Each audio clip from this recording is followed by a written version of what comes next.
But to kick things off, as I said, big warm welcome in our webinar today. This is hosted by Yoda Mobile and AppFollow.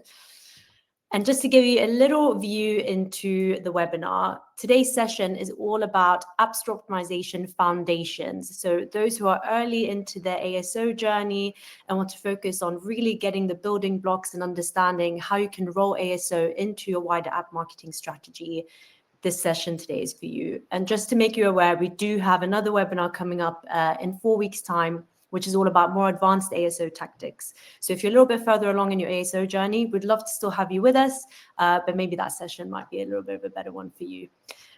In today's session, we're talking about ASO fundamentals, understanding a little bit more about how the algorithms work, how you can optimize your App Store and Play Store listings, also tools that will power your ASO success long-term, thinking about things like KPIs and what you should be measuring. And then we'll wrap everything up with our key takeaways at the end.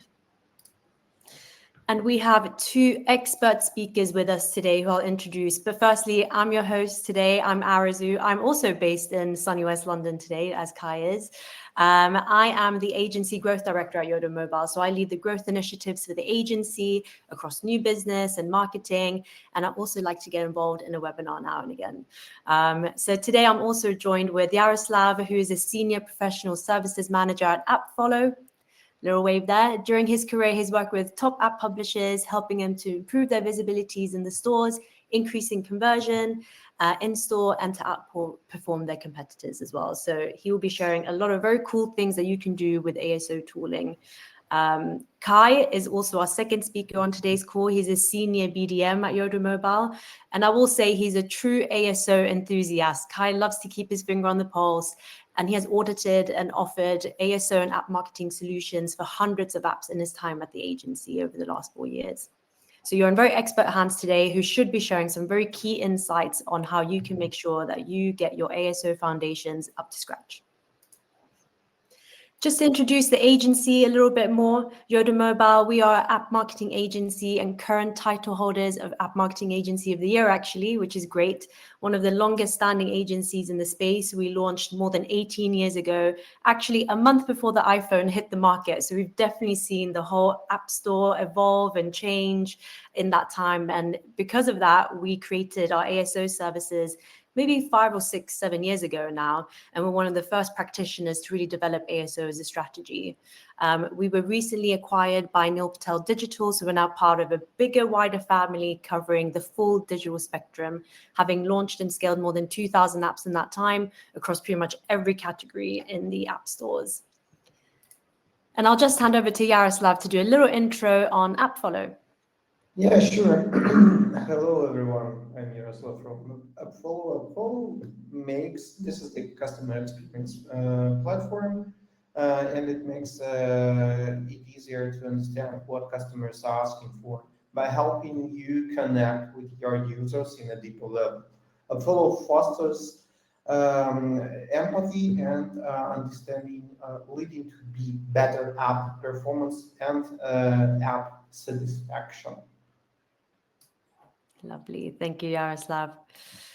So to kick things off, I know that I said at the start of the session that this is really a foundational ASO session, but I would love to know, I know there's a big, broad spectrum of individuals in the webinar at the moment, how you would describe your current level of knowledge in App Store optimization. So I'm just going to get a poll ready.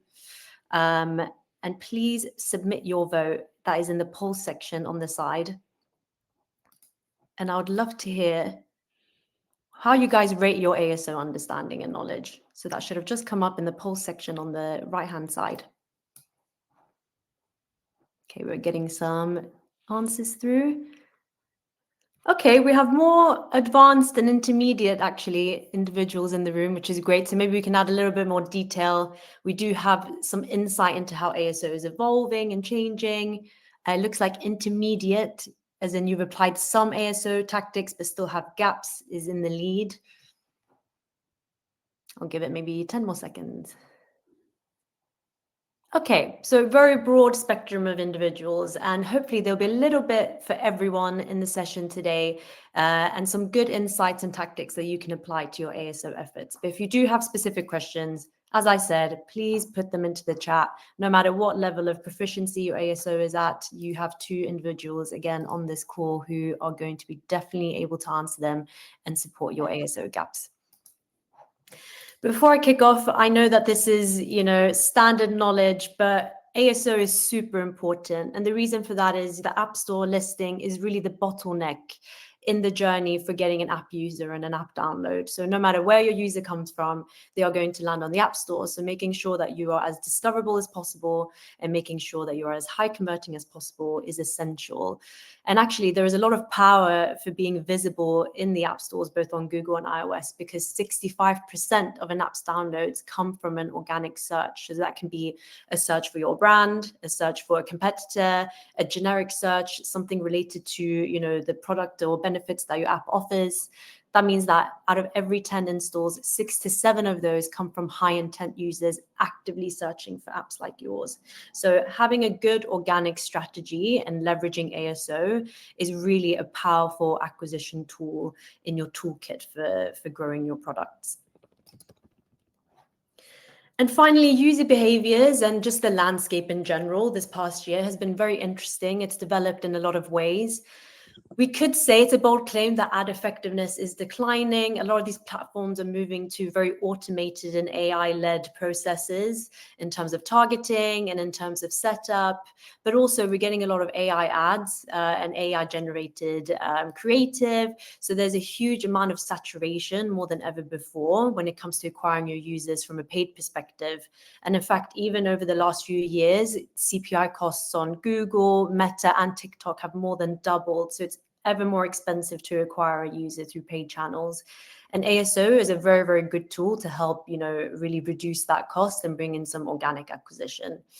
App downloads are decreasing, actually. So users tend to download less apps in general now than normal per user, but they're spending more time in their top apps. So retention and engagement is really vital and really important. And finally, searches are moving to more conversational style keywords, which is very interesting. I think with the introduction of things like voice search, but also a move towards natural language by the algorithms, we're finding that a lot of users are going for longer term keyword searches that tend to be closer related to conversational keywords. And so pushing for more long tail keyword optimization is definitely a trend that we're seeing in the ASO space at the moment. And Kai will be talking a little bit more about that in his slides later. So without further ado, I'll hand over to Kai to talk through ASO fundamentals. Nice. Thank you, Arzu. So I'll kick things off with just kind of a bit of an intro into ASO and why it should be the bedrock of your app marketing strategy. I looked at the numbers, around 7 million smartphone users worldwide, and an average user opens around 9 to 10 apps every single day. And for every single one of those app opens or app users, the App Store listing is one of the few touch points that everyone always encounters. So therefore, ASO is not just about search, it's kind of central to everyday interaction with apps, and therefore should be central to any app marketing strategy. The analogy I like to give is that no matter how you tell someone to download the app, they end up in one of 2 places, the Apple app or the Google Play Store. And it doesn't matter if it's an ad on Instagram, or if you spot a billboard on your train or bus into work, or even if, like me, you're just trying to convince your parents to finally download WhatsApp and move into the 21st century, they still all have to end up in one of 2 places, which are the Apple app or Google Play Store. So that means search is becoming mobile first, and the app stores are the gateway to that. It also does present the conundrum that the App Store does represent a critical bottleneck in the acquisition funnel. So the strategies that you employ, they will have wide-reaching impacts across acquisition. Well, they connect acquisition through to the app or the product itself. So what are the building blocks for ASO? Everything in ASO comes back to 2 fundamentals, visibility and conversion. So this first slide talks about visibility, where you have to think of your app store as your literal storefront. In these 2 examples, what are you likely to be searching for if you want to buy Bitcoin, or if you want to book your next cheap and cost-efficient holiday. On the visibility side, it's about making sure your app is found and users can actually find you. So it's about ensuring your app is found not only by the right people, but also can be discovered by new and curious users. You know, people in this example who want to buy Bitcoin for the first time or want to go on their first ever holiday. But you've also got to consider you're up against your competition and you need to draw attention away from them. And then lastly, you need to get noticed. And when I say noticed, it's not only by potential new customers, it's actually by Apple and Google as well.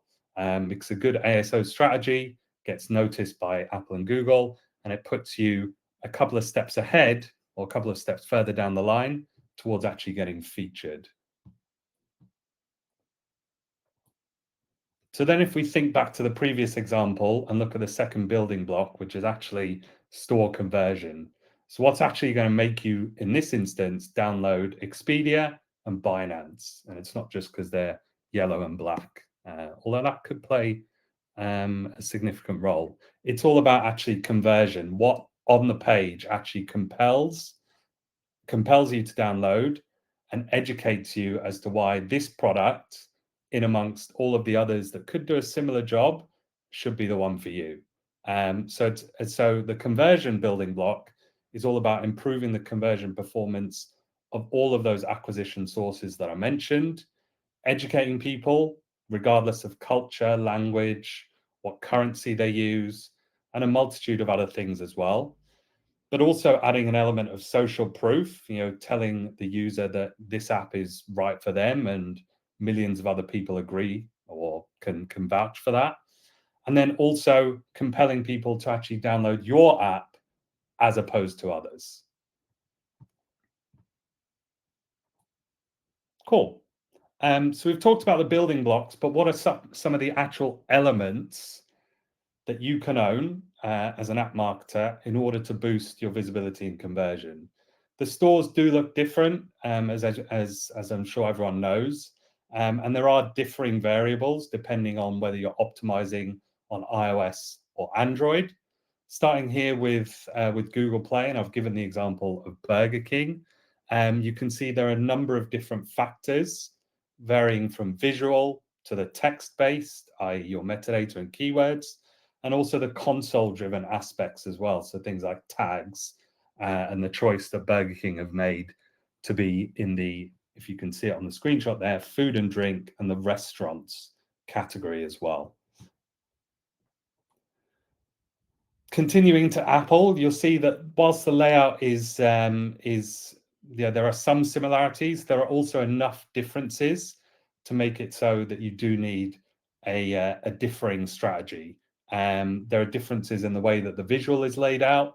You know, whether I think a great example is on Android, you can actually see all of the screenshots, whereas on iOS, you don't. Well, in this example, you see the new promotion with Gordon Ramsay. I actually tried that burger. It's not very good, just in case anyone is considering it. But you can, yes, you can see the differences in layout, visual versus non-visual aspects, and the importance of different things as well. And then if we get into the side-by-side comparison, as I mentioned, there is a lot of comparable similarity, such as the high converting visual elements, the keywords and the search terms that are then populated over your title, subtitle, long and short description. But ultimately, the best ASO strategies focus on each store differently, focus on their unique aspects, and target the different the different types of users that are using both iOS versus Android, let's say. Cool. So then we jump into optimizing your App Store listing. So your App Store listing is the most powerful growth lever. And if you do get it right, you'll drive more discovery, more downloads, and more high intent loyal users.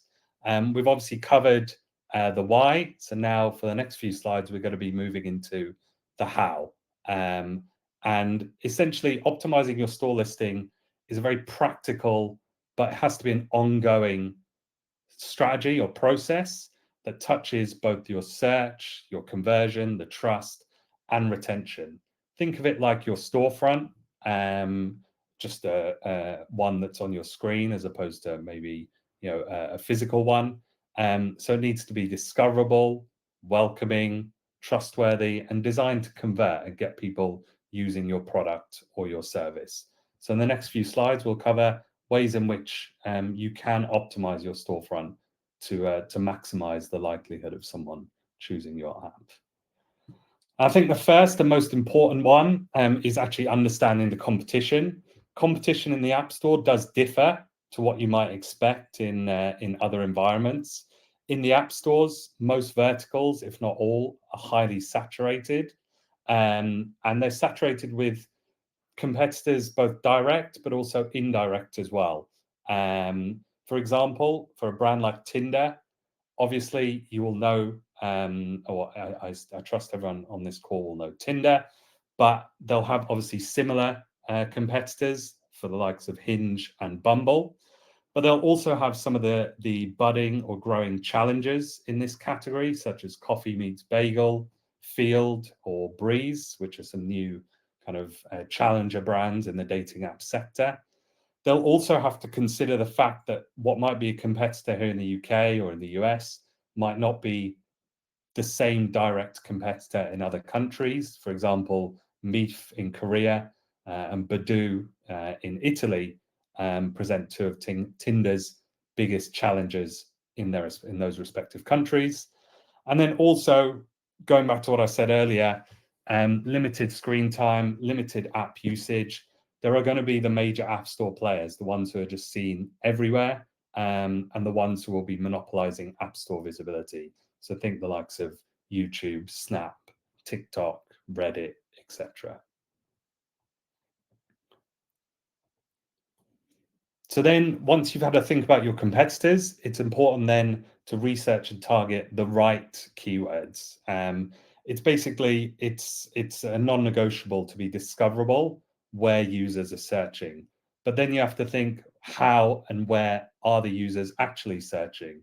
So I've broken it down into kind of 4 core areas. But essentially the first step is finding the right keywords to put yourself in your user's shoes. Think about how they would naturally search for a solution like yours. You can then validate that by using ASO tools. Start with kind of category or competitor analysis to see what's working in your space. And then also balance the keywords that have high volume, i.e. lots of people search for them every month, with high intent ones, keywords that indicate to you that this person needs your app and they need it now. Because the latter, more often than not, are the ones where you'll actually win conversions. So the strategic way that we would suggest to bucket your keywords is branded search. So in this example with Remitly, obviously the branded search is Remitly. For generic search, you've got things like just transfer money, seasonal searches, which, best travel money transfer apps, and then also the competitor searches. So searching for Wise or Western Union. There are a number of different ways to bucket your keywords, and it's important to give each section or bucket as much love as the other one. The next strategy I wanted to talk about, and the one that I think is super exciting, is actually in-app events. They've been around for a couple of years, but the technology behind them just keeps getting better and better, and the things you can do with them, again, keeps getting better and better.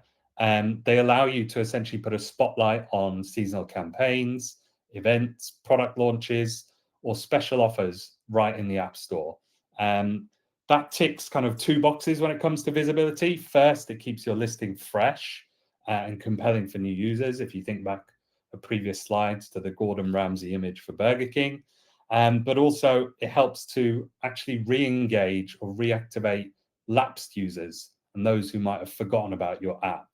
And there's also actually an added bonus. A couple of added bonuses. The first is the additional metadata you can put in your in-app event, which actually means you can start ranking for the keywords you choose for that text.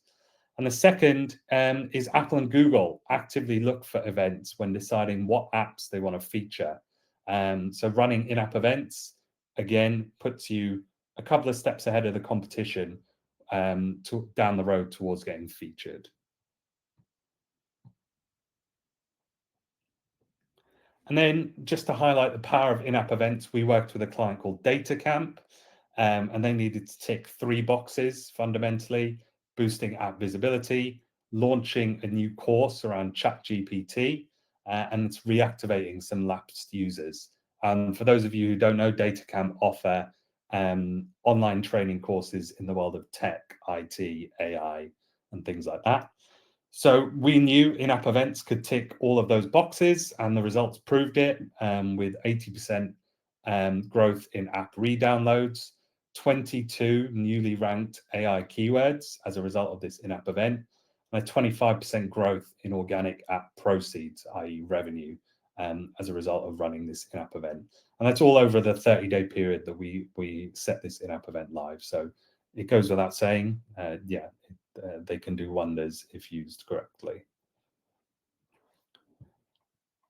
We then look at creative and the idea that high converting App Store creative essentially is the thing that tips 95% of users over the edge from just being an impression to actually downloading your app. And I use this example here with Strava because I think it ticks a lot, if not all, of the best practice boxes, whether that's demonstrating the value propositions, very strong and prominent branding. The orange on black does stand out, and that's regardless of whether it's light mode, dark mode, or even new liquid glass. Orange on black is always going to stand out. It's also heavily branded, utilizes a video, and it ticks a lot of the kind of emotive or personal aspects that compel a user to download. So the emotive nature, the presence of a watch showing its use with other features, the way in which it demonstrates the app is very easy to use and has some unique features that can offer a lot of benefits. I think utilizing creative to actually compel, educate, and convince the user to download is a non-negotiable. And then we wanted to look as well at ratings and reviews. This example here is with Domino's.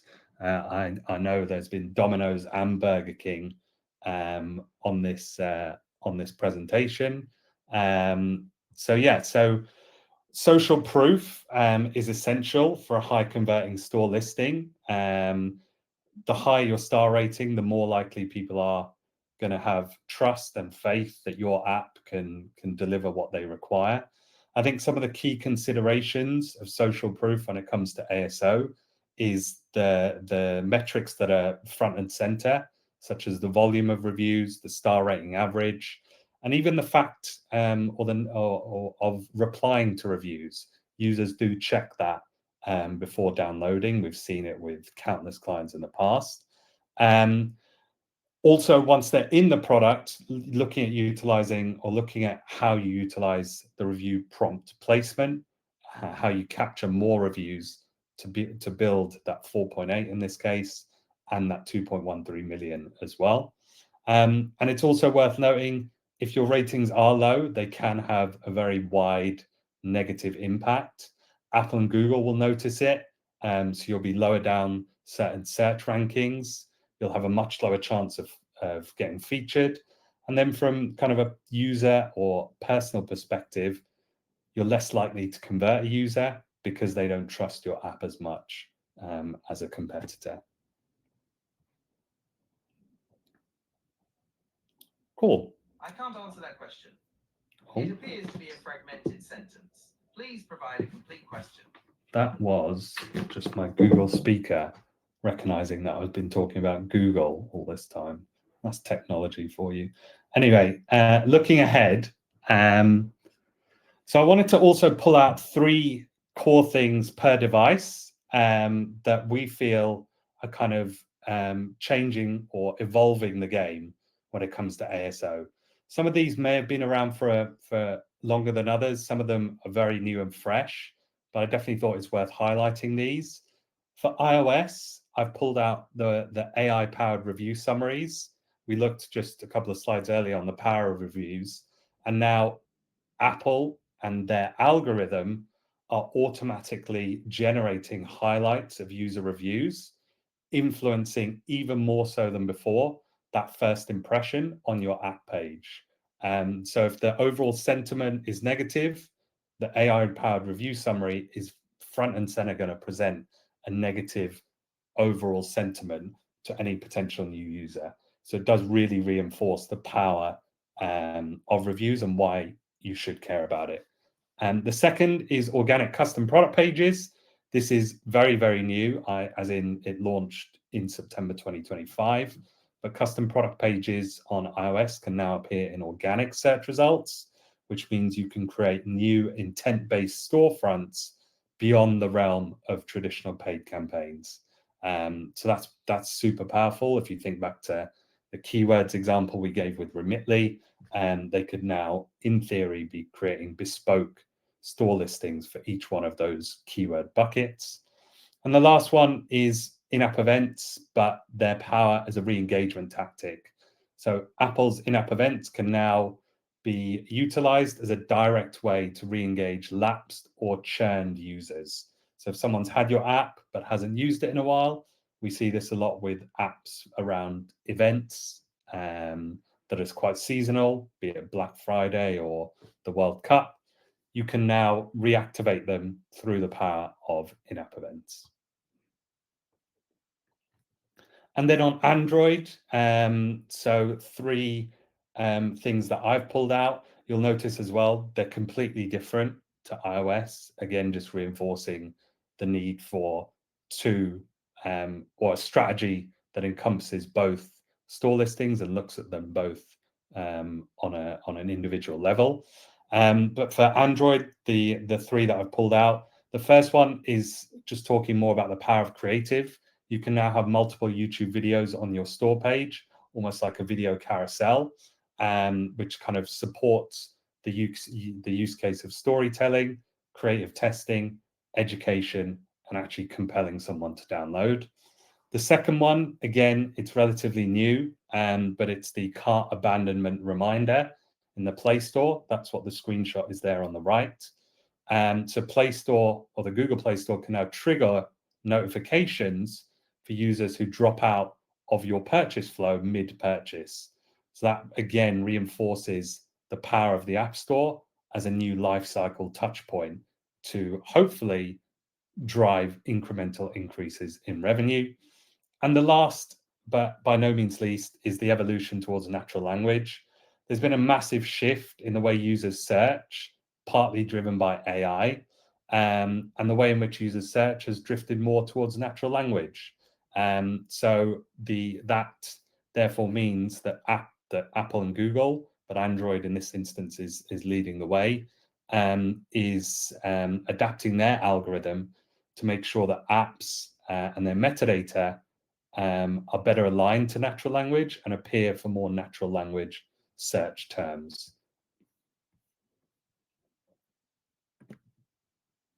Cool. Thank you very much. I will hand over to Yaroslav for the next bit. Yeah, thank you, Guy. It was very interesting.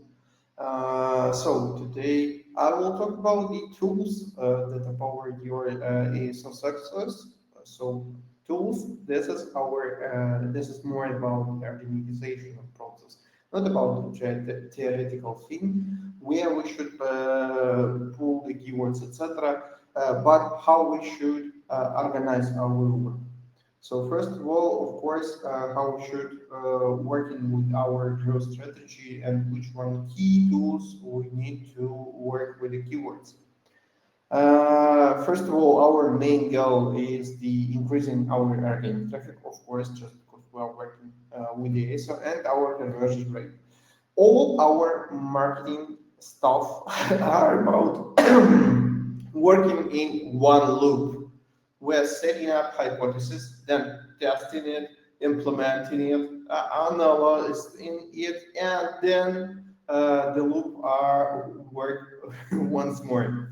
So, and for all of these parts, for all of these parts of the work, we have to use some tools to get our work better. First of all, of course, we can use open source data, like apps for Google Play to check keywords, to keywords position, to check how our competitor performing, where we stay on the category ranking, for example. Or we can use, for example, some analytics dashboard we can build by ourselves, for example, in spreadsheets, or working with some third parties tools like AppsFlyer or Adjust, etc., etc. Or we can use, surprise, surprise, online ASO platforms. So what is this? For example, this is a flow. This is the way where you can check setting up a hypothesis, then trying to implement it on your side, then coming back for the getting analysis. For example, like we are working with the keyword tracking, we have all of these tools which you have to use when you're analyzing your keywords. Every KPIs, every parameters of the keywords will be keep on the one place. Let's talk a bit about the main KPIs which we should track. First of all, this is the keyword KPIs which I show you. This is your popularity score, rank position, historical data for your position in the store, of course, total number of ranked keywords. This is how we understand how much we are ranking or not. Next one is the number of unique impressions, page views, and downloads. This is the first one, first-hand data, which we can bring from our App Store Connect to our Google Play console, just because this is the results of our working. This is the target. We want to increase our visibility, to increase our number of downloads, and other, of course, KPIs. Or also you can use some third-party KPIs like we doing it in AppFollow. We are creating our internal score. This is the search visibility score. This is the number of keywords which are ranked by higher than top 10 and get the popularity score higher than 5. So this way, search visibility, then more number of popular keywords you will get higher than top 10, then high will be the potential search visibility. So that's pretty it. It's also the KPI which you should commit of, just because you don't know, for example, the actual number of downloads or actual numbers of revenue your competitors, but you can commit based on the keywords and main valuable keywords of your competitors as well. Yeah, and all of this stuff, what I told before, you can create dashboards by yourself, but we created it, has already created the organic dashboard. Here is the place where we can keep all our main KPIs on the one page to analyze your worldwide traffic or country-wise. And also, we are working in AppFollow like a consultancy. We have the AppFollow consultancy services, and based on that, we are working with some several clients. The last one case which we presented, this is the case with the Caribbean Comparative. This is the company which are basically working with the utilizations. So, for example, shopping list, calendars, etc., etc. So, for this shopping list app, we are working to struggle with the low number of organic traffic and a low number of search visibility score. They have low number of ranked keywords. They have low number of search visibility score, and we have to do something with this. So we prepared the actual iterations for the 15 localizations, and after it, in the results, this is what I told about the KPI, why we should tracking the KPI, just because we have the results, what we can calculate. This is the increase in the downloads for 183%, increasing the search visibility multiplied for 14, and also number of total ranked keywords in 4 times. So more you can read on our articles. It was Absolutely detailed, but it works. And when you target it, when you're collecting your KPIs, when you're collecting your results, you first of all can set up the next hypothesis and also checking your previous results as well and compare with it and with your competitors as well, which Kai told us. And a bit about the visual ASO, just because we have some things. There is no a lot of hard KPIs, as I told before, for the visual ASO, just because this is the conversion rate, and that's it. No, we have to know our competitors to getting the right hypothesis. First of all, what we should pay attention for. This is the competitors, market, and localization research. If we know our competitors, we know how to move on. We know how to produce our icons, screenshots, videos, in-app events, and seasonal updates, of course, to get higher positions, to get higher number of conversion rate, and working properly with our visual ASO. Of course, we also can use the my lovely tactics to checking hype-based hypothesis. What is this? A couple of years ago, someone started to use inside the App Store pages the fake ads and connected it with the fake ads which they are working with the user acquisition. So this way it works. And also this type of hypothesis you can check by competitor research.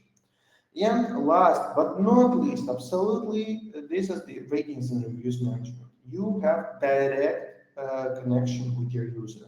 Any user who are complaining, any user who are getting you, thank you, you get the best app in my world. You can connect with this user. You can listen their voice and work with them. So this way, yeah, of course, App Store Connect and Google Play Console absolutely may help you, and also as AppFollow is. We have a lot of tools to checking our visual ASO, to estimate it, to working with the hypothesis and to working with the results of your optimization. So, and that's pretty it from my side. Perfect. Thank you, Yaroslav. So, really, really good insight, both from Kai and Yaroslav, on how to make sure that you can push for ASO foundations, really kickstart your ASO efforts. There are some really good learnings for me. The ones that I've pulled out from this is that, firstly, ASO really is the foundation for growth. It impacts how you are doing from an organic perspective, how you can capture those search audiences via the app stores. And also, you know, it is the bottleneck. All users, even those who come from paid or even your own channels, such as email, will be landing on the App Store listing. So it needs to be high converting. And both Kai and Yaroslav have given us some good insight in terms of how to do that. Executing a strategic keyword optimization process is also essential, and that needs to be based on research. It needs to be based on data from these ASO tools such as AppFollow to validate, you know, how efficient the keyword is to rank for, whether it's a high intent, high volume keyword, whether it's difficult or a little bit easier to rank for too. And that way you can start to prioritize your keyword strategy. Creatives, your app reviews, and in-app events are all really great levers to optimize your store listing for conversion. Also, you need to know how your ASO is actually performing. So make sure that you are tracking those essential ASO KPIs, all from impression through to install. And tooling really powers efficiency and insight.